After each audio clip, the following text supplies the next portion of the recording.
Hello and welcome back to OmniFit TV. This is your host Omar speaking, and today I'm going to cover a very interesting comparison that came to my attention last night.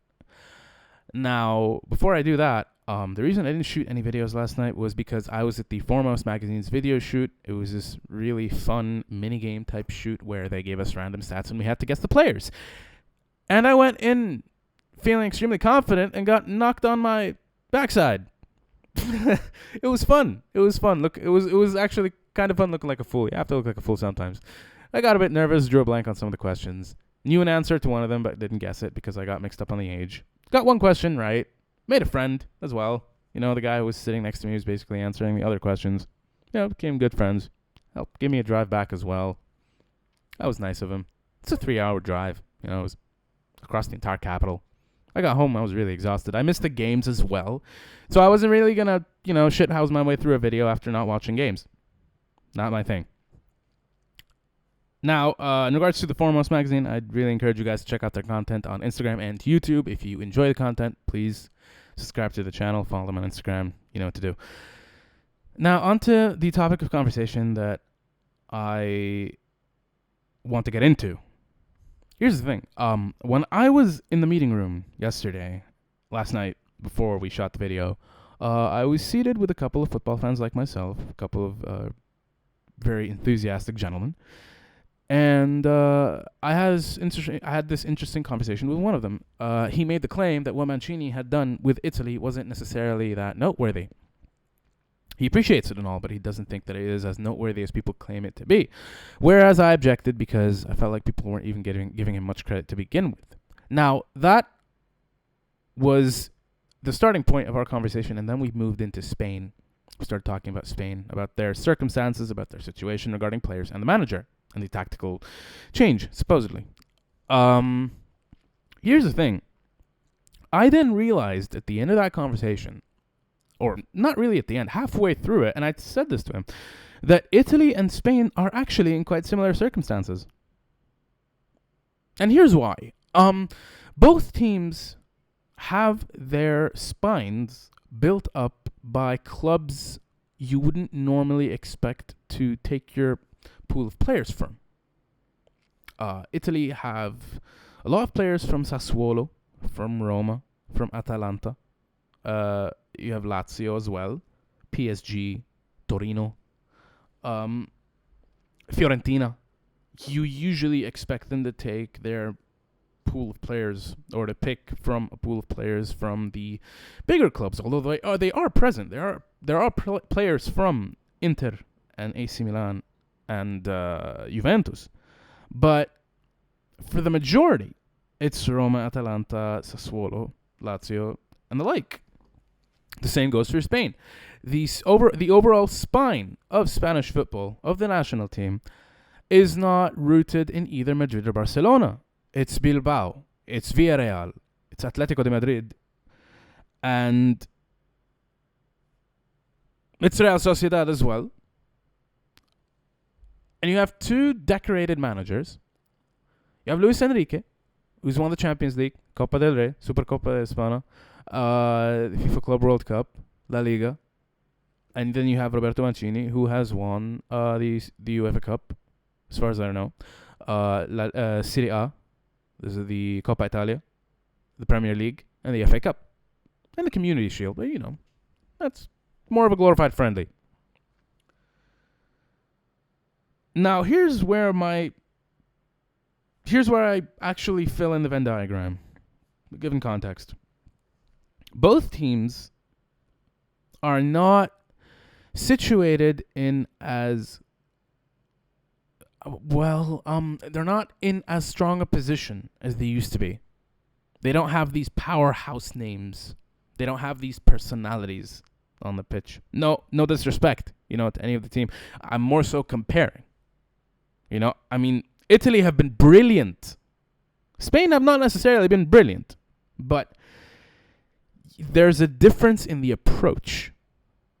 Italy prided themselves on their use of the catenaccio, their defensive displays, their defensive philosophy. Spain, it's always been about one-touch football and possession football. Possession football is still the norm, but Luis Enrique is trying to change that to an extent. And then you have Mancini, who has changed their defensive outlook, and Italy have been playing a high line. They've been pressuring their opponents, giving them little time on the ball. Spain have been static in movement, and they've been trying to conserve and keep possession for as long as possible in order to make room for chances.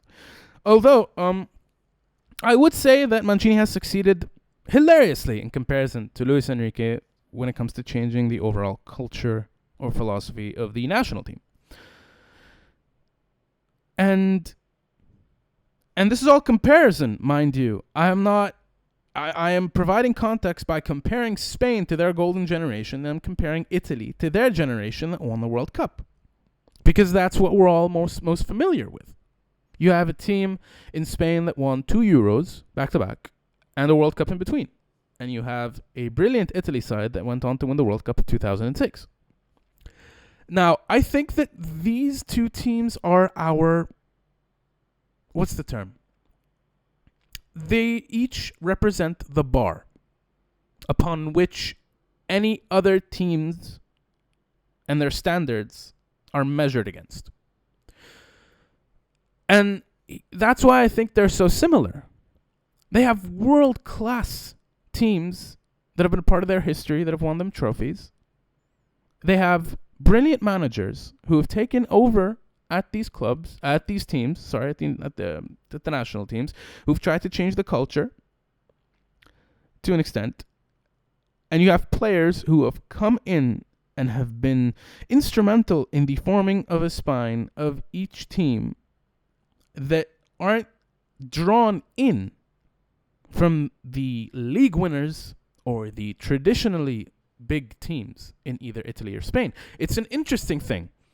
You could say they're two sides of the same coin. Now, I don't necessarily know if they're going to meet in the Euros. It would be funny if it did after I made this video, to be honest. But I just felt like, drawing people's attention to this because I found it interesting. And if people look at Spain and they see them and they're like, they don't have good players. And then look at Italy and they're like, but they have good players. It's a little underwhelming. It's a downgrade, to look at them. To look at Spain and think they don't have good players. Look at Italy, think that they have good players. And you still compare them to the older generations who they wouldn't necessarily measure up to individually. As a collective, I'd say it's arguable in terms of the Italy side. In Spain's account, it's different. There is obviously a certain gap between both teams as well. I'm not going to discredit that. But there is a gap in management as well. And I think Roberto Mancini is really showing his salt, or showing us that he is worth his salt in regards to how well he's doing with the team. Luis Enrique, however, is struggling. But in my opinion, and after the comparisons that I've drawn, they're still sandwiched in the same context. And, I'm going to end the video on that point.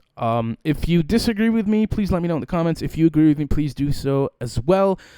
Let there be discourse. I've made this video because I wanted to share my thoughts, and I thought it would be a very good conversational topic. And, I'd appreciate anyone who allows me to gain a perspective on either team. Maybe there's something I'm missing. Maybe I'm wrong at one point or another. Constructively explain however it is that you see what I've said. If you enjoy our content, please like, comment, and subscribe to the channel. The links to our social media accounts are in the description below. If you want to follow us on either Facebook, Twitter, or Instagram, Facebook is for our Arabic content, by the way.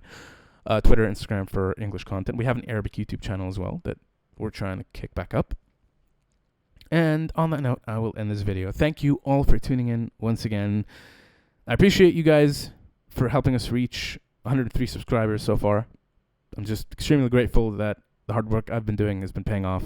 And I owe it to each and every one of you who's taken any time to tune in, to comment, to like anything. Or dislike anything. Just let yourself to really express how you feel about something. About the content, about myself, my presentation, or however. Thank you all for just taking the time to do that. I hope you all have a good day. And I hope you all enjoy tonight's games. Cheers, everyone.